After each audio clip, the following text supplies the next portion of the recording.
அனைவருக்கும் வணக்கம். பொதுவாக நான் பிறந்த நாளை பெரிய அளவில் ஆடம்பரமாக ஆர்ப்பாட்ட விழாவாக கொண்டாடுறதில்லை. ஆனால் கழக உடன்பிறப்புகள் மக்களுக்கான நலத்திட்ட உதவிகள் வழங்குறது, கழக அரசோட சாதனைகளை, கழக கொள்கைகளை எடுத்து சொல்கிற பொதுக்கூட்டங்கள் நடத்துறதுன்னு செயல்படுவாங்க.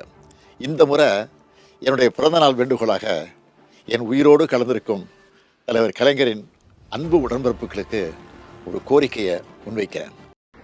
அனைவருக்கும் வணக்கம். இன்னைக்கு காலையில நம்மளோட மாண்புமிகு முதலமைச்சர் திரு மு.க. ஸ்டாலின் அவர்கள் தன்னோட எக்ஸ் வலைதளத்துல ஒரு வீடியோ போஸ்ட் பண்ணிருக்காங்க. நிறைய விஷயம் பேசினாரு.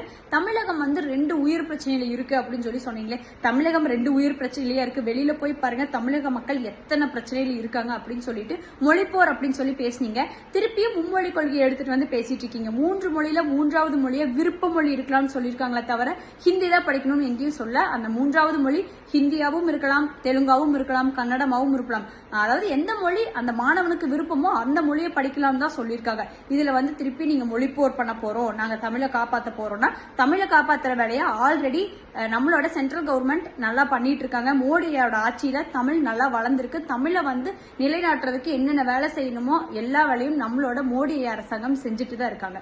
அதே மாதிரி 2வது ஒரு விஷயம் சொன்னீங்க, தொகுதி மறுசீரமைப்பு. ஐயோ, தொகுதி மறுசீரமைப்பு பண்ண போறாங்க, தமிழ்நாட்டுக்கான தொகுதியை கம்மி பண்ணிடுவாங்க, தமிழ்நாட்டுக்கிட்ட இருக்கிற ஃபண்ட் எல்லாம் எடுத்துட்டு தமிழகத்துக்கு எதுவுமே மாநில அரசாங்கம் அதாவது மாநில அரசாங்கத்துக்கு தேவையானது எல்லாமே மத்திய அரசாங்கம் செய்ய மாட்டாங்க அப்படின்னு சொல்லி பேசியிருக்கீங்க. கொஞ்சம் யோசிச்சு பாருங்க. இன்ன வரைக்கும் அதுக்கான கமிட்டி போட்டு இவ்வளவு தொகுதி தான் தமிழ்நாட்டுக்கு அப்படின்னு சொல்லி எதுவுமே சொல்ல கிடையாது.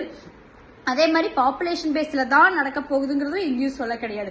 இவரா நினைச்சிட்டு நம்ம இப்ப போய் ஒரு டிராமா பண்ணணும், தமிழ்நாட்டில் இருக்கிற மற்ற விஷயங்கள் எல்லாம் மறைச்சு இப்போ ஒரு டிராமா பண்ண மக்கள் திருப்பியும் இதை பத்தி பேச ஆரம்பிப்பாங்க அப்படின்னு சொல்லி திருப்பியும் தொகுதி மறுசீரமைப்பு பத்தி பேசிட்டு இருக்கீங்க. கொஞ்சம் யோசிச்சு பாருங்க. சமூக நீதியை பத்தி பேசினீங்களே, நிஜமாவே சமூக நீதியை பத்தி உங்களுக்கான அக்கறை இருந்திருந்ததுன்னா வேங்கை வயல் பிரச்சனை இன்னும் வரைக்கும் ஒரு பெரிய கேள்விக்குறியே இருக்காது. அதே மாதிரி சமூக நலனை பத்தி பேசுனீங்க. கொஞ்சம் வெளியில திரும்பி பாருங்க. ஒரு பெண் பிள்ளை பயம் இல்லாம வெளியில போயிட்டு வர முடியறது இல்ல. எங்க பார்த்தாலும் கஞ்சா, கள்ளச்சாராயம், ஸ்கூல் காலேஜ் பசங்க கிட்ட ஈஸியா கஞ்சா புழங்குற அளவுக்கான யூசேஜ் இப்ப அவ்வளோ அதிகமாயிருக்கு. அரசு அதிகாரிக்கே பாதுகாப்பு இல்லைங்க தமிழ்நாட்டுக்குள்ள. இதுல போய் சாதாரண பொதுமக்களுக்கு எப்படி ஏழை பொதுமக்களுக்கு எப்படி பாதுகாப்பு கொடுக்க போகுது இந்த தமிழகம்? அதனால தமிழ்நாட்டையும் தமிழக மக்களையும் தமிழையும் திராவிட ஆட்சிக்கிட்டு இருந்துதான் காப்பாற்றணும்னு நினைக்கிறேன். மக்களே 500ஐயும் 1000ஐயும் வாங்கிட்டு அதுக்கு உண்மையா இருக்கணும்னு நினைச்சு ஓட்டு போடாதீங்க. இன்னொரு 5 ஆண்டு காலம் நம்ம இதே மாதிரியான தமிழகத்துக்குள்ள இருக்க போறோமா, இல்ல வளர்ச்சி அடைந்த அமைதியான சந்தோஷமான தமிழகத்துக்குள்ள இருக்க போறோமான்னு யோசிங்க. நன்றி, வணக்கம்.